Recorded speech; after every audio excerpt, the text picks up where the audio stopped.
Hi, I'm Robert Wuffelstead. One of the things that is most important for us to do on a daily basis is to make decisions. And one of the things I love to do is help executives and business owners make decisions. What I have found over time is that often executives and leaders are lacking a process and a framework by which to think through decision making. What I'd like to offer you today are 7 questions that I learned from Peter Drucker on the art of decision making. First, what is the question that you're trying to answer? We frequently have pain and then we try to fix it. The problem is that we end up with the right answer to the wrong question. A friend of mine had an operational problem that he had been trying to fix for years, and it didn't seem to get solved. What he really had was a strategy problem, and the only way that he was ever going to fix his operational problem was really to address his strategy. Secondly, you have to be able to ask the question, what are our opinions? Decisions are judgments. And once you understand what your opinion is, you can then ask the question, what do I need to know to validate my opinion? Now, frequently what we try to do is use opinions and disguise them as facts. I was recently in a meeting with an individual, and he kind of was saying, hey, this is going to be way too hard, it's too expensive, and it's not going to work.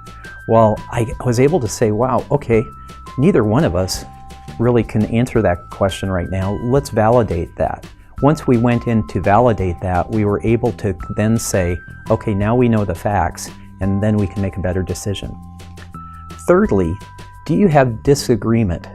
If you don't have disagreement or organized dissent, you're probably into groupthink, or you have people that are afraid to speak up. That's not a great environment to make a decision. Now, if you do have some organized dissent, is everybody seeking understanding, or are they digging in and just trying to prove their point? The fourth question that you need to be able to answer is a decision necessary? What happens if a decision isn't made? Now, often we have to make decisions where we don't have all the information, and we need to do that because something is going to happen or a situation is going to degenerate as a result. But often, if we can wait down the road, we're going to have better information. And if we can wait for better information, we're going to be able to make a better decision. So understanding whether a decision needs to be made is also really important. The fifth question that you have to ask is, who needs to make the decision? Who's going to do the work? It's always best to have who's going to implement or do the work participate in this decision so that they have ownership in the outcome. The sixth question, is it right? Does it fit our values? Is it acceptable? You need to make sure that your decisions are consistent with your mission and vision and values, and also that you're doing the right thing.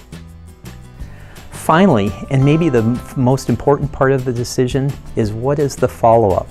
What are the expectations and what is the feedback loop?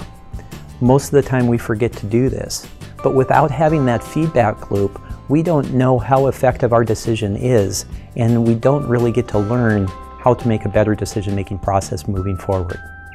I hope that this helps you make better decisions. It's helped me in the past, and if you would like to talk more, please give me a call. Thanks a lot.